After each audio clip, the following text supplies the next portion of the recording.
सीमेक, इस कंपनी की शुरुआत हुई थी 1986 में और एमएम ग्रुप का ये हिस्सा है। दुनिया भर में बल्क करियर ट्रांसपोर्ट और ऑफशोर शिपिंग का कंपनी करती है कारोबार। मिडिल ईस्ट और भारत में डाइविंग सपोर्ट वेसल्स की सबसे बड़ी फ्लीट इस कंपनी के पास है। कल दिन में 3 बजे नतीजे आए थे। बाजार के दौरान घाटे से मुनाफे में आती हुई दिखी है। पहले रेवेन्यू बता दूं, दोगुना से ज्यादा होता दिख रहा है, 210% की बढ़त है, 101 करोड़ से 213 करोड़। कामकाजी मुनाफा 450% बढ़ा है, 20 करोड़ से बढ़कर 90 करोड़ होता हुआ। मार्जिन्स जो 20% के नीचे थे, 42% के ऊपर मार्जिन्स में तगड़ी बढ़त आती दिखी है। 2 करोड़ का नुकसान किया था कंपनी ने पिछले साल इसी तिमाही में। इस बार मुनाफा किया है 56 करोड़ का, यानी कि हर एक पैरामीटर पर नंबर से दमदार। आइए आपकी मुलाकात करवाते हैं कंपनी के चेयरमैन संजीव अग्रवाल साहब हमारे साथ कार्यक्रम में हो रहे हैं शामिल। कंपनी के चेयरमैन है और साथ ही एमएम ग्रुप के भी वो ग्रुप चेयरमैन है। कानपुर यूनिवर्सिटी से अग्रवाल साहब ने एमकॉम में गोल्ड मेडलिस्ट की डिग्री हासिल की है। वाह, क्या बात है। और कोका कोला यूनिवर्सिटी अमेरिका से एमबीए किया है अग्रवाल साहब ने। अग्रवाल साहब बहुत बहुत स्वागत है आपका, गुड मॉर्निंग। अच्छा, एक इससे पहले आपकी कंपनी की बात करूं, एक छोटा सा सवाल मेरे मन में आ गया, आप कहें तो पूछ लूं। अमेरिका में कोका कोला यूनिवर्सिटी भी है? हाँ, पूछिए।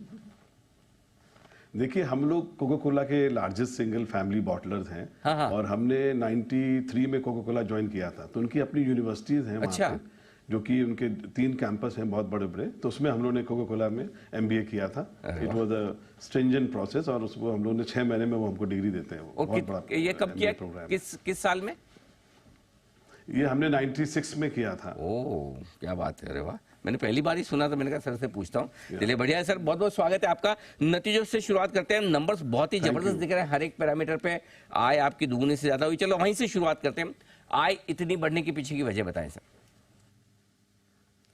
देखिए, हमारे पहले 3 जहाज थे लास्ट ईयर और हम लोग के जहाज की एज हो गई थी। तो हम लोग को सारी ऑयल कंपनीज बोलती थी कि भाई आप नए जहाज लाइए, यंगर वेसल्स आइए। तो हम लोग ने फिर यंगर वेसल्स लाए और हमारी जो इस समय आय बढ़ी है बिकॉज हमारे सारे जहाज मोबिलाइज थे। सबका यूटिलाइजेशन 450 दिन था इस क्वार्टर में, और हम लोग का पिछले क्वार्टर में 250 दिन था। पिछले साल 3 जहाज थे, इस साल 6 जहाज हैं और सारे जहाज हमारे मोर देन 90% चले हैं, इसलिए हमारी रेवेन्यू बहुत अच्छा आया है। बेसिकली आपकी कंपनी कामकाज क्या करती है? ये जो जहाज है, ये क्या काम करते हैं? देखिए, हम लोग सर्विस प्रोवाइडर हैं ऑयल एंड गैस इंडस्ट्रीज को। जो डेवलप्ड ऑयल फील्ड होती हैं, हम लोग अपने जहाज में डाइविंग करते हैं। हमारे डाइविंग वेसल्स हैं और ये diving vessels is a very difficult business, क्योंकि ये बहुत ही हाईली टेक्निकल बिजनेस है। इस बिजनेस में हम लोग डाइविंग करके नीचे की सारी ऑयल फील्ड्स को मेंटेन करते हैं। जो कहीं लीकेजेस हो जाता है उनको दूर करते हैं, सारे प्लेटफॉर्म्स को मेंटेन करते हैं, सारे जो उनके पैर होते हैं नीचे समुद्र के अंदर। तो मेन काम हमारा समुद्र के अंदर का है, जो कि हम लोग कंटिन्यूस डाइविंग करते हैं 24 घंटे। ओह, वंडरफुल। अच्छा सर, अब ये बताइए कि बड़ा निश बिजनेस है। जी बिल्कुल, वो तो मैं समझ गया।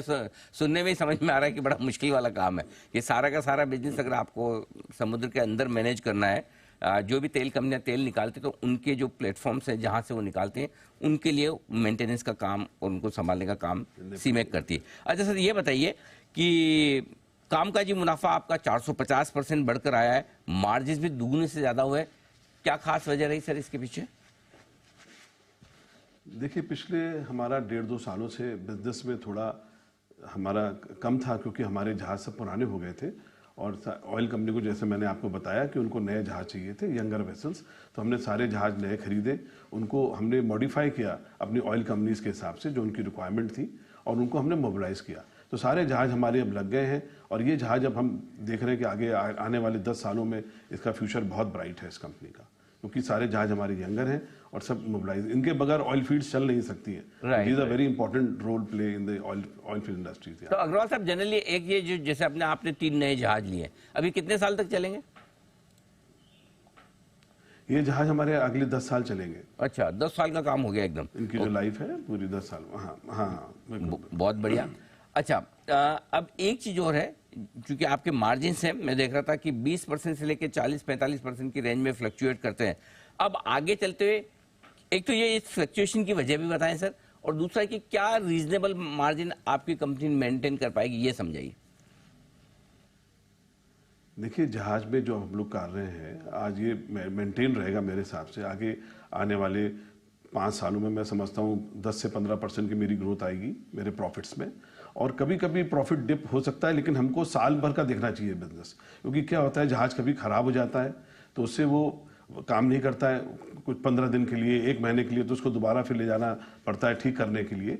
तो फिर कभी किस क्वार्टर हमारा कभी प्रॉफिट डिप कर सकता है, ये हमारा रीजन है। बट अब हमारा अगर आप पूरा साल का बिजनेस देखेंगे तो बहुत स्टेबल बिजनेस है। It is a very stable business and for next मैं समझता हूँ 10 सालों में हमारी जो ग्रोथ है प्रॉफिट की 15 से 20% आएगी। तो सर आपकी कंपनी की ग्रोथ किस पे डिपेंडेंट है? ऑयल एंड गैस सेक्टर के डेवलपमेंट पे? ऑयल एंड गैस में जितना एक्सप्लोरेशन ज्यादा बढ़ेगा उससे आएगी, कैसे आती है? हाँ बिल्कुल इसी पे डिपेंडेंट है। और ऑयल का मैं देख रहा हूँ, देखिए फ्यूचर बहुत ब्राइट है। अभी आज हम लोग बात कर रहे हैं 7 ट्रिलियन इकोनॉमी की 2030 तक। तो मोदी जी का बहुत बड़ा फोकस है ऑयल प्रोडक्शन को डबल करने का, जो कि उन्होंने भी एनर्जी वीक में बोला है कि 2045 तक वो ऑयल प्रोडक्शन को डबल कर देंगे। और आज देखिए हमारी जो पॉपुलेशन है इस देश की इतनी ज़्यादा है कि ऑयल का फ्यूचर बहुत ब्राइट है। मैं समझता हूँ आगे 100 सालों में भी ऑयल नहीं खत्म होगा, तो इसका फ्यूचर तो बहुत ब्राइट है इस बिजनेस का। अच्छा, तो एक तो ये कि ऑयल एंड गैस इंडस्ट्री जितनी बढ़ेगी उतना आपका काम बढ़ेगा। दूसरा ये कि आपके जितने वेसल्स बढ़ेंगे, जहाज बढ़ेंगे, उतना काम बढ़ेगा। तो जहाज अगर मैं सही हूं अभी आपके पास 6 और बढ़ा रहे हैं, कब तक और कितने? देखिए अभी ओएनजीसी का फोकस है और प्रोडक्शन को बढ़ाने का, तो वो लोग और डिस्कवर कर रहे हैं, जो कि बहुत रात दिन लगे पड़े हैं ऑयल डिस्कवरी करने में। तो जितना ज़्यादा ऑयल डिस्कवर करेंगे, प्लेटफॉर्म बढ़ेंगे, हमारे जहाज की रिक्वायरमेंट बढ़ेगी। मैं समझता हूँ कि आगे आने वाले 5-10 सालों में जहाज ये मेरे डबल हो जाने चाहिए। जो आज 6 जहाज हमारे चल रहे हैं ये डबल हो जाएंगे। में आप डबल करने का इरादा रखते हो, क्या बात है। अच्छा सर एक चीज और बताइए, आजकल हम कई बार खबरें सुनते हैं कि रेड सी में, वो लाल सागर में ये तनाव वो तनाव ये सारी चलते हैं। आपको कोई फर्क पड़ता है या आपके ऊपर कोई असर नहीं आता इन सब चीजों का? नहीं फर्क पड़ता है। देखिए अभी हमने 2 जहाज छोटे खरीदे हैं जो ओएनजीसी में हम लोग सर्विसेज के लिए लगाएंगे, तो वो हमारे रेड सी से आ रहे हैं। तो आज हमें बड़ा ध्यान देना पड़ता है, हमने उसमें सिक्योरिटी बहुत बढ़ा दी है ताकि हमारे जहाज सही सलामत आ जाएं। तो हमने already we have taken care of that. एक बार जैसे आपकी डिलीवरी होगी, डर तो रहता ही है कि जैसे एक बार डिलीवरी होगी आ गए, उसके बाद कोई लेना नहीं है, उसके बाद तो आपका इंडियन ऑफशोर के आसपास ही है। हाँ इंडियन में चलेगा और अपना मिडिल ईस्ट में चलता है, तो इसलिए फिर प्रॉब्लम नहीं है। एक बार वहां से निकलने के बाद फिर कोई दिक्कत नहीं है। ओके अच्छा सर एक और चीज ये बताइए, ये तो हो गया आपके। अब अगले साल के लिए एक मैं आपसे आउटलुक लेना चाहता हूँ, वित्त वर्ष 2024 ग्रोथ कहां से और कितनी आ सकती है ये समझाइए। देखिए अभी और हमारे जो 1-2-3 जहाजों की और रिक्वायरमेंट आई है, तो हम उसमें भी हम लोग लगे हुए हैं अपने बिड करने में। और हमें उम्मीद है कि हम लोग को काम मिलना चाहिए, क्योंकि आज देखिए इस बिजनेस में हम 97 से हम इस बिजनेस में काम कर रहे हैं। तो हम लोग बहुत पुराने हैं इस बिजनेस को, और हम लोग को पता है कि किस तरह बहुत हाईली टेक्निकल काम है ये। हर आदमी इस काम को नहीं कर सकता है। और ओएनजीसी में भी हम लोग बहुत अच्छा काम करते हैं। हम लोग कोई भी रिलैक्स नहीं करते, अपनी क्वालिटी में बहुत ध्यान देते हैं। तो आगे ये भी बिजनेस बढ़ेगा और हमारे और भी हम लोग दूसरे कामों में, बार्जेस के कामों में बढ़ा रहे हैं, जो कि बहुत रिक्वायरमेंट है इस समय ओएनजीसी में। और भी काफ़ी काम है, जैसे हम लोग टर्न की प्रोजेक्ट्स लेते हैं एलएनटी के साथ मिलके, तो वो बड़े बड़े काम हैं जो आ रहे हैं ऑयल एंड गैस इंडस्ट्रीज में। तो हमारा LNT is a very big partner with us, तो हम लोग उसमें उनके साथ बहुत अच्छे प्रोजेक्ट्स कर रहे हैं। तो इसमें हमारी कंपनी की बहुत अच्छी ग्रोथ आएगी।